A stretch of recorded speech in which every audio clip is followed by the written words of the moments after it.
Hello friend, नमस्ते। स्वागत है मेरे चैनल में। आइए सुनते हैं देवी पचरा गीत।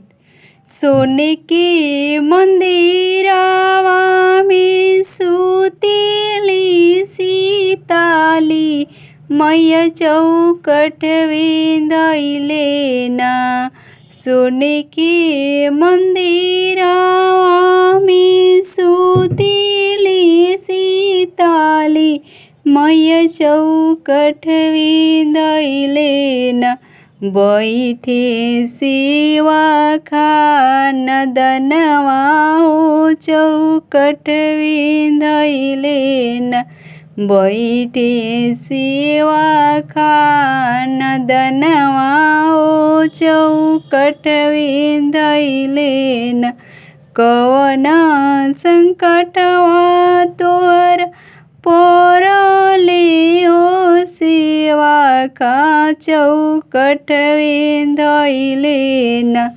काहे बैठे दुअरिया हो चौकट विंधइले ना। कवना संकटवा तोहरा परला हो सेवा चौकट विंधइले ना।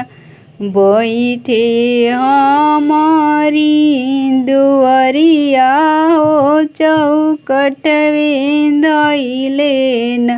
सब कई नैया मैया पार लगवलो हो कि मोरे नैया ना।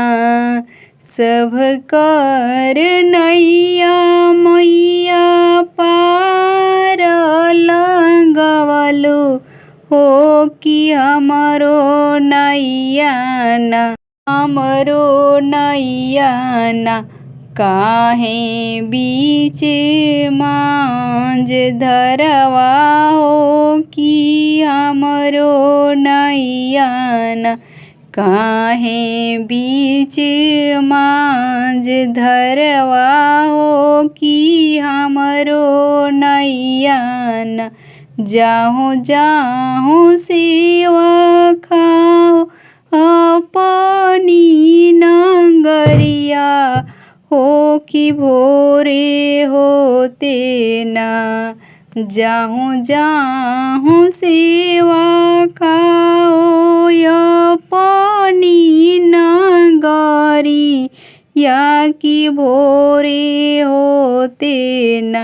देबो धन खजनवा हो कि भोरे होते ना। देबो धन खजनवा हो कि भोरे होते ना।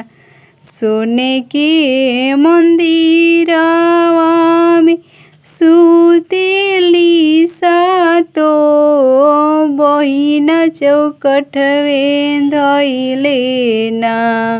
सोने के मंदिरवा में सुतेली सीताली मैया चौकट विंधइले ना। बैठे बाजिनी तिरियावा हो चौकट विंधइले ना। बैठे बाजिनी तिरियावा हो चौकट विंधइले ना। कवन संकट तोहर परले तिरियावा हो चौकट विंधइले ना। कवन संकट तोहर परले तिरियावा हो चौकट विंधइले ना। काहे रोवे मोर मंदिरवा हो चौकट विंधइले ना। काहे रोवे मोरे मंदिरवा हो चौकट विंधइले ना। सब का कि दिहलू मैया दुई चार लालानावा हो हमारी बिरियाना। काहे कैलू मैया देरिया हो कि हमारी बिरियाना। सबका के दिहलू मैया दुई चार लालानावा हो हमारी बिरियाना। काहे कैलू मैया देरिया हो कि हमारी बिरियाना। जाहूँ जाहूँ बेटी हो अपनी नगरिया की होते बोरवाना।